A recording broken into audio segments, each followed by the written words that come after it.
suis restée 1 an et demi dans les hôpitaux. Donc aujourd'hui, je suis tétraplégique à 80%. Moi, c'est Laura, j'ai 22 ans, je suis fan de football.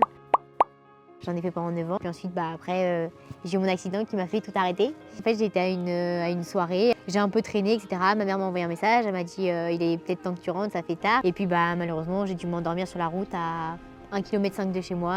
Voilà, je suis partie dans le décor. En fait, je me suis pris un arbre, mais je ne l'ai pas pris de face, je l'ai pris de latéral. Donc du coup, j'ai fait le coup du lapin. Je suis restée longtemps dans ma voiture, j'étais retrouvée que le lendemain matin, donc c'est ça qui m'a fait aussi pécher. Et après, je suis restée 1 an et demi dans les hôpitaux. Donc aujourd'hui, je suis tétraplégique à 80%, mais voilà, on n'arrête pas de vivre, on continue, on se bat et je me retrouve depuis 2 ans à faire coach pour les féminines. En attendant, c'est ping-pong et il n'y a pas de but, c'est pas normal. On va aller vers l'avant, on ne joue pas derrière, on ne fait pas assez.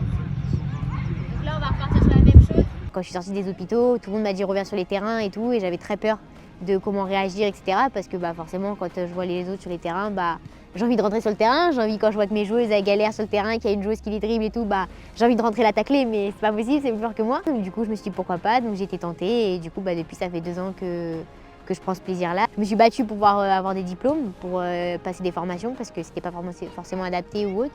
Et aujourd'hui, j'en ai passé une, je suis en train d'en passer une, donc du coup, j'essaye de montrer que c'est possible même en fauteuil. C'est vrai qu'il y a des stades qui ne sont pas forcément adaptés. Il suffit même qu'il pleuve, qu'il neige, n'importe quoi, les terrains ils vont être gras. Donc en fauteuil, il y a le risque de m'embourber, etc. Donc c'est compliqué. Souvent je suis obligée de rester à distance derrière les rambardes. Donc oui, c'est vrai que l'accessibilité c'est compliqué. Donc c'est pour ça que je me bats chaque jour. Mais comme beaucoup de personnes en fauteuil se battent pour ça. Le 4 mai, donc on organise un tournoi donc ici même à ce stade. Voilà, pour essayer de montrer aux gens que c'est possible en fauteuil d'avoir une passion et de continuer à la vivre.